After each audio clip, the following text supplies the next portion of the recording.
How's it going, YouTube? I'm back with another video, and I'm really sorry for the fact that I've been absent for a few weeks. And I do have a valid explanation for this.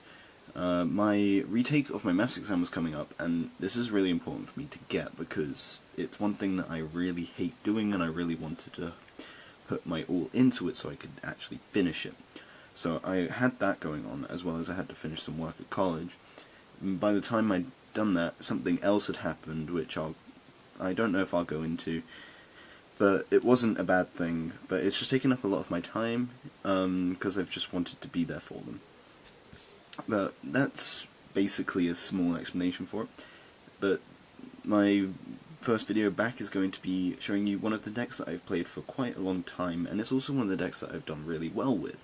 I've actually came at the top of my locals a couple, I think the second one I ever went to, I got top 10 with this deck, in an actual competitive version of the tournaments they do, because we have two versions. We have the competitive and the casual. The casual one, people play anything, and the competitive people play the meta usually, because you actually get prizes for it. And so I entered this in the competitive one a while back, and I actually did really well with them, and people were surprised. And so I take quite a bit of pride in this deck, because it's probably the most consistent deck I've ever built, and one of the ones that works the best in general. So, as you can see, this is my Phantom Knights, and without further ado, let's get into the video. Okay, so starting out, you first have to run 3 of the Phantom Knight's Ancient Cloak. So, Phantom Knight's Ancient Cloak is probably the best Phantom Knight monster, since when it's in the graveyard you can banish it to add one of the Phantom Knight's cards from your deck to your hand. So this one can only search any spell though that has the Phantom Knights in its name, so it has to have the at the front. So it can't search Phantom Knight's Wing, for example. But it can search everything else that has the Phantom Knights in the name, so really useful. Also, if this card in attack, if this card is in attack position, you can target a monster on your field. Change this card to defense position. If you do that, monster gains 800 attack. So it can boost stats, but you only really use it for its graveyard effect and the fact that it's a level 3. So next is your Phantom Knight Silent Boots. Now this is probably the second most important Phantom Knight monster, because when you control a Phantom Knight card you can special summon it from the hand. And that's really important for making rank 3s, even making links now, and also when it's in the graveyard you can banish it to add a Phantom Knight spell or trap to your hand. So this can search every spell and trap, even if it doesn't have the Phantom Knight in it, but it can only search spell and traps. The next monster is 3 Ragged Gloves. Now, this one is really useful in the graveyard. It's okay on the field. When it's used for an Xyz summon for a Dark Xyz monster, that monster gains 1000 attack. And also, you can banish this card from your graveyard and add one Phantom Knight's monster from your deck to the graveyard. So, it's a Foolish Burial. So you can get the things that you need in the grave, so it is useful, but it's the fact that it's another level 3 to see with Silent Boots. The final Phantom Knight's monster is 3 Phantom Knight's Fragile Armor. Now this is where a lot of people were saying this is where I was going wrong with Phantom Knights. And I say to that, not really, because this card has actually helped a lot in continuing combos and stuff. Because if a face-up Phantom Knight monster you control is destroyed by battle or card effect, you can summon this card from the hand. It's got a pretty decent defense of 2000. Plus, when it's in the grave, you can banish it and discard a Phantom Knight's card to draw 1 card. I will also say this now, because I've explained all the graveyard effects. Every single Phantom Knight is once per turn, so be careful of that. You have to keep track of everything. But the fact that you can use your cards in your graveyard as well just generates so much card advantage. You can always do something, basically, because it's like, oh, I've used this stuff in my hand, but I'm going to keep using them while they're dead. And so it's one thing that really fascinates me about the deck anyway. And I ran 3 of this, and it's never failed to go wrong. It just helps the draw. The draw power is just great, and the level 4 also helps, and its special summon effect also helps. Next, I run Triple Summoner Monk to make easy rank 4s. And plus gets things out the deck like Fragile Armor to get it in the grave and then use this effect to draw more cards. and also, say if you discarded Ancient Cloak, you can draw a card, then you've got that card to banish and search one card, so it's just a really good combo, and that's why I run 3 of those Phantom Knights, because all of them are just essential. So, a lot of people know what Summon a Monk does. Goes to defense and summon, discards a spell to summon level 4 from deck. I think it's level 4 or lower. Yes, it is. No, it's not. Just level 4, like I said. But final monster in the deck is one Armageddon Knight. Usually I summon this off of Summon Monk, so you get the summon of Summon Monk, you summon this, and you send one dark monster from your deck to the grave, so you can send any of the Phantom Knights, which all have graveyard effects. So, just a nice little combo. Yeah, it's a little bit of a dead draw, but not so much, because if you had a Phantom Knight's trap card in your grave that's like Wings, you can Foolish Burial the level 4 and then banish Wings to summon it and do a rank 4 play.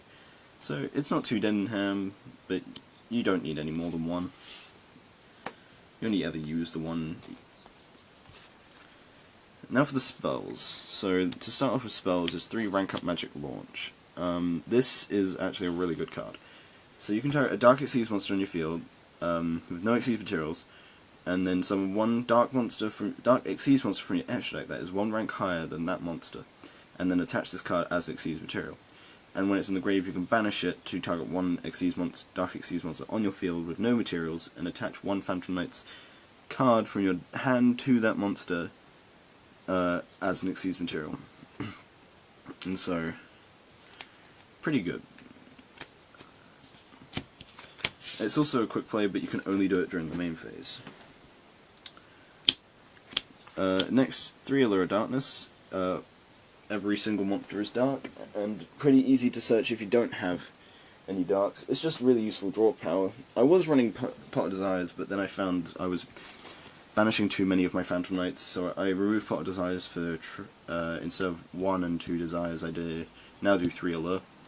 And it's helped, so I'm definitely keeping it like this now. I might take 1 Allure out for a single Desires, but I don't know. Next is 1 Upstart Goblin, because everyone, well, you don't care about the life point gain, and it's 39 card deck, so, plus I like Upstart. Part of Acquisitiveness, you banish a lot of monsters for your effects, so this is just an easy draw. And that's not much else to say, it's just a really easy draw to shuffle 3 banished monsters into the deck and draw 1 card.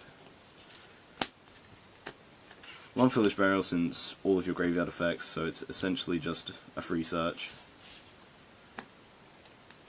1 Reinforcement of the Army, since you can add any of your Phantom Knights to your hand. 1 Monster Reborn, because it's incredible. If you're not running Monster Reborn, I don't know why. Unless you're playing Pendulums, but it's just Monster Reborn. And the final spell is Mistaken Arrest.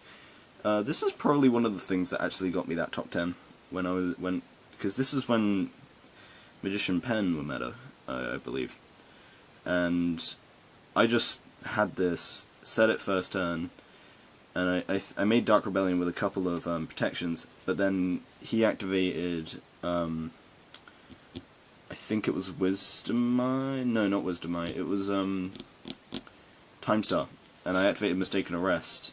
And this card, until the end of the next turn after this card resolves, neither player can add cards from their deck to the hand except by drawing them. So, it stops searching, so it was just a nice little thing. I only own 1. I would run more, but I only own 1. It just comes up like that cheeky little thing that you do. And a lot of people were just like, ooh, that hurts. So I've kept it in my Phantom Knights. Now for traps. 3 Phantom Knights Wing. This is what I usually call the most broken call haunted in the game.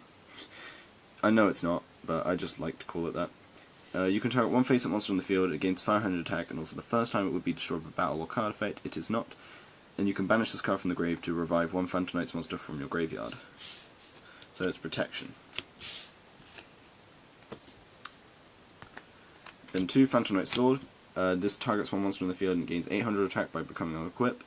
So obviously when it leaves, the monster loses that attack. And also, if that monster would be destroyed by battle or card effect, you can destroy this card instead, so it's more protection, and then still has the effect to banish itself and summon a Phantom Knights from your grave.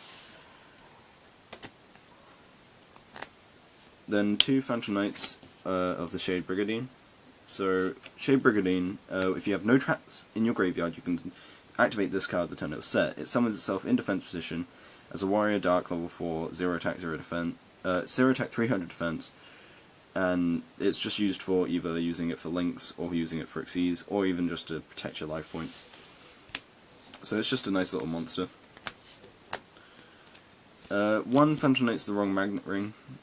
This you search if you think it's going to help you.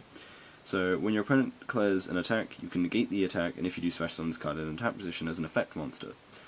It's level 2 with attack 0 and a defense 0. With the following effect, this card is not treated as a trap.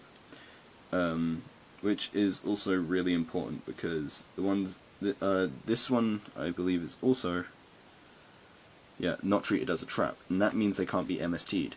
So if someone, say, like, goes to Twin Twisters and they hit your Brigandine, you can activate it and it will stay.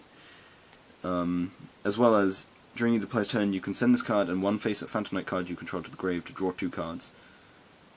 It's one Phantom Knight spell trap, though. Actually, no, it is monsters. Well, I've been playing that wrong. So you can send one monster face-up Phantom Knight monster or one face-up Phantom Knight spell trap to the grave to draw 2 cards. So it is a nice little draw. I want one Phantom Knight's Fog Blade. So this thing is basically Fiendish Chain, but with a... It's searchable, and it's also has the downside that no one can attack that monster and it can't attack still. But it also has the effect that when it's in the grave you can banish it and summon a Phantom Knight from grave. Now, a lot of people also told me I need more of this, but one thing, it's pretty expensive, and two, I actually prefer Fiendish Chain to this, because unlike Fiendish Chain, you can't attack the monster you target with this, so it essentially gives your opponent protection.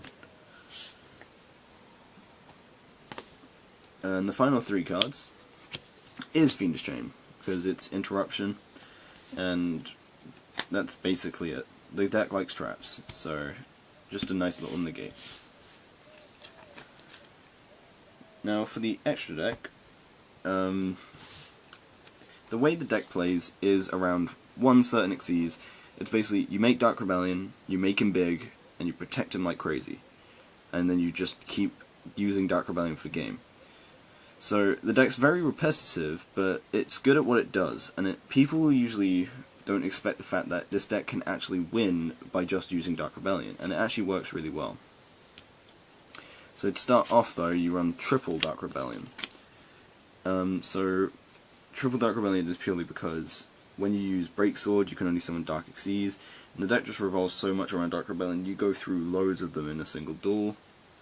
Let's say if your opponent does get around them, you basically always go into Dark Rebellion anyway.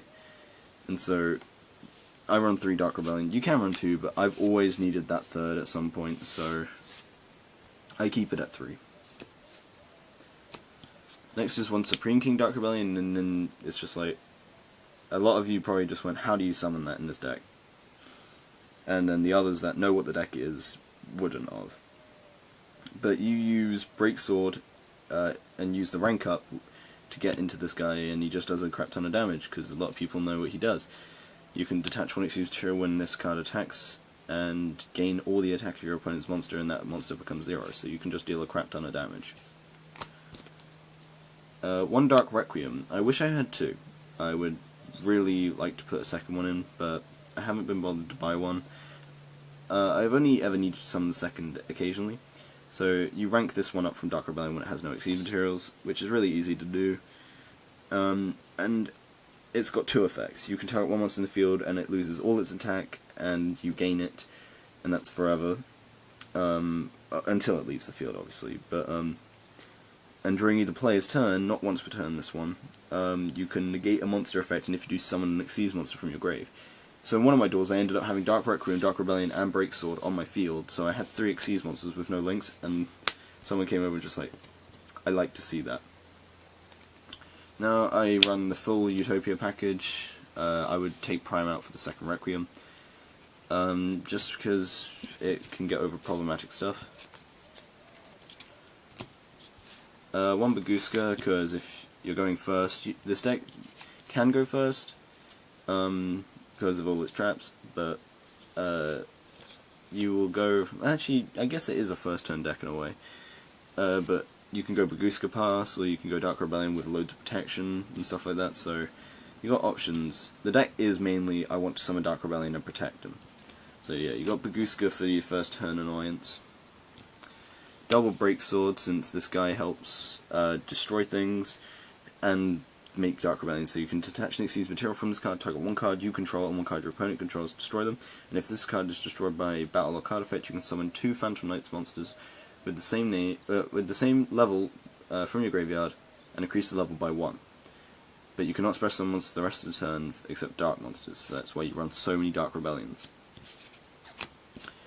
I run 1 Dante because I often, if I'm going first, I'll either go Baguska, or if I can only make rank 3, I'll go Dante, and then mill cards to just get their graveyard effects. And the final monsters is Borrowload. Yeah, this isn't really a budget option. I'm just lucky to be able to use one, and I don't really go into it. It's just there just in case. 1 is old, since you run a bunch of warriors and 1 underclock. To be honest, I will probably take out Borrel for the new Phantom Knight Link monster when it releases, but up until now this is what I'm using. Its old is alright. It's just a Link monster that's easy to summon. And you can then search probably something, I don't know, like, you can search Fragile Armor or something, and or Armageddon Knight to get it out your deck. You can just get a search, I guess. It's mainly because you summon the Link and then you can make Xyz there and there. But that has been my Phantom Knights deck profile. I hope you enjoyed it. This deck is really, like, it is fun. Some people won't like its repetitiveness. I know I didn't originally really, but I really like that idea that you could just continuously use your graveyard. So I've had the deck, I think, for a year and a half now. It's definitely one of the decks I've owned for quite some time. But I have a newfound respect for the deck again, and I'm playing it again. I hope you guys enjoyed the deck profile. If you did, please stick around for more content. I'm going to try and keep that schedule of once a week going still. I've still got, I think, a week or 2 left of college, so I don't know if I will be able to. I will try to. If I don't, just assume that I've got a lot of work to do. But I hope to see you guys in the next video.